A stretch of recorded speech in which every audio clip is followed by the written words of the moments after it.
Ал енді Атамекен партиясына қосылып, ол Атамекен палатасы болып, соңында ода жоқ болды. Қазір Ақжол да бар. Бұрынғы нағыз Ақжолдар тарап кетті ме, әйтеуір бірдеме болды. Бұлар да бір-бірімен лозингаға таласып, бір-бірімен белгісіне таласып, сондай болған.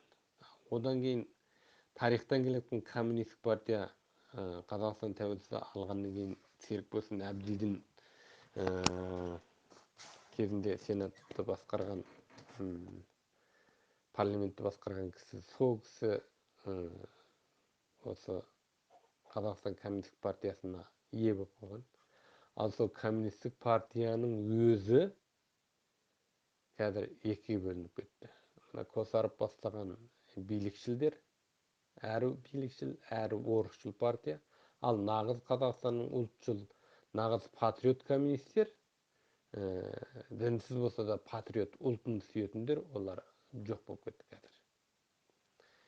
Одан кейін кезінде азат қозғалысына біріккен адамдардан, қазіргі мысалы әне күні Сержан қолға түскенде араша болып сөйлеген анау Қасен Қожахметовтер, одан кейін анау кімдер, мысалы Мұрат Әуезов, бұлардың барлығы азат қозғалысының адамдары болған. Солардың өзі де ыдырап жоқ болды. Ол өздіктерінен ыдыраған жоқ. Билік жаңағы Ербол мен Қайрат сияқты адамдарды табады, болды. Солардың артына көпшік қояды да ұйымды ыдыратады. Ыдыратып болғаннан кейін олар да керемет бір билікке көтерілмейді. Ары кетсе бір екеуі депутат болады.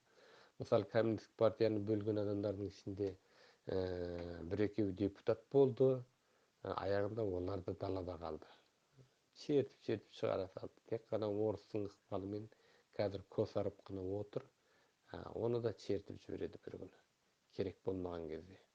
Басқа партияларда солай болған. Бұл да сол, біздің басымыздағы өтіп жатқан жағдайда сол. Біз Қазақстан қоғамынан бөлек жасап жатқан жоқпыз деп бағана айттым. Қазақстан қоғамынан бөлек жасамағаннан кейін бұл Қазақстан қоғамында болып тұратын оқиға. Оны көңілдеріңізге алмаңыздар, түсіністікпен қараңыздар. Неге атажұрт бөлінді демеңіздер. Біз бөлінуге тура келді. Біз бөлінбейміз, бірақ бізді бөлді үкімет, амал жоқ. Түрлі тәсілдерден пайдаланып. Мына неменеден кейін, сайлаудан кейін Қосанов арқылы оянып кеткен бір топ адамдар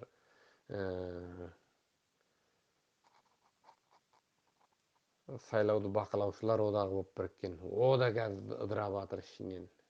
Альянс болды, тағы бірдеме болды, тағы бірдеме болды. Енді осы альянсшылдар қазір 1000 адамнан құрса да бір партия болып тіркеу керек дейді. Сонда 1000 адам бір партия болса, Қазақстанда қанша партия болады? Қайсы бірі Нұр Отанмен бәсекеге түседі? Қайсы бірінің аузын кім біріктіре алады? Антұрғанның сақалы алдалдына деген жағдай бұл. Екінші нәрсе, екінші сұрақ Бекзат Қапар сияқты атажұрттың тобында жігіттер радикалдар ма дейді. Сіздер радикалдық әрекеттерге бардыңыздар ма? Біз ешқандай радикалдық әрекеттерге де барып көргеніміз жоқ, және радикалдық ұстанымдағы адам да емеспіз. Біз тек шындықты айтамыз, шын айтамыз, шындықты айтудан қорықпаймыз. Бекзат бағынбақ тұтқанда менде Қазақстанға келгенімізге 20 жылға жоқ уақыт болды. Мен Қазақстанға келетіннен бұрын аудандық Бекзат Мақсұтханды білмеймін, өзім аудандық партия комитетте хатшы болып істеген, аудармашы болып істедім. Аудандық партия комитет деген өзі саяси орган. Саяси органда саясат істейсің, саяси қызмет істейсің. Қысқасы, онсыз да өзім саясатқа қызығатын адам. 365 күнің саясатпен өтеді. Ұйықтасаң саясатты көресің, сөйлесең саясатты сөйлесің. Өзім қазақ ұлтының өкілі бола тұра, Қазақстанда және өзім ата-анам осы Қазақстаннан қоныс аударған кезінде қуғын-сүргінге ұшыраған құрбандардың ұрпағы болу есебімен Қазақстанды жаным жақсы көретін, ұлтымыздың бостандығы, тәуелсіздік үшін қалайда еңбек сіңіруді арман мұрат тұтатын. Сол үшін де Қазақстанның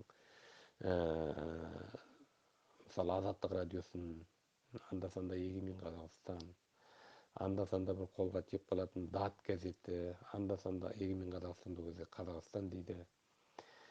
Сол сияқты газеттерді алдырып, кісі қолынан болса да алып оқып тұратынбыз.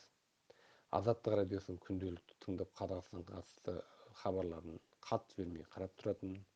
Нұр Отан партиясының 95 жылдары отан болып құрылғандығын да білетінмін.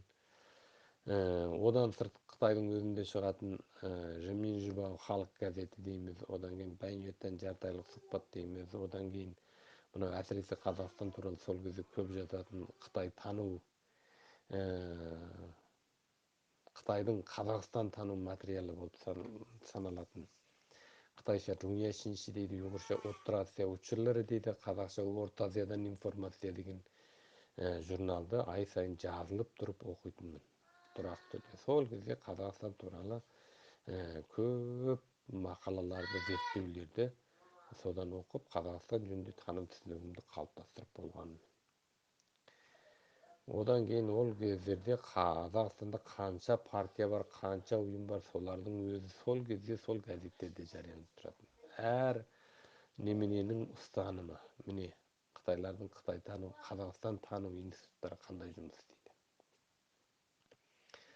Одан кейін 2001 жылы Қазақстанға наурыздан бастап Қазақстан келіп, сол келгеннен бастап Қазақстанда тұрақты тұрып келе жатыр. Сол келгеннен бастап бірде бір қазақстандық ұйым немесе бір жеке немесе топ мені бір ойбай мынау бір Қытайдан келген бірдемені бір қолынан бірдеме келетін бала болмаса бір іске жарайды деп ешкім елеп ескермеген болса да, бірақ өзім Қазақстанның әр күнгі саяси даму беталысын ешқашан назардан тыс қалдырған емеспін.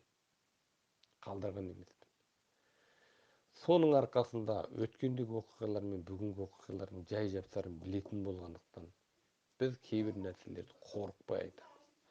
Ал біздің бұндай әрекеттеріміз жаңағындай қорқақ адамдар бейбіт күнде кілтті алып кел деген деп шақырып алған адам барып, мә деп берген кілтті, беріп тұрған кілтті барып алып келгенде үлкен қаһармандыққа балап жүрген адамдар үшін біз сияқты президенттің қателігін, премьер-министрдің қателігін, Кәрім Мәсімовтің не істегенін, үкіметті қалай басқарғанын,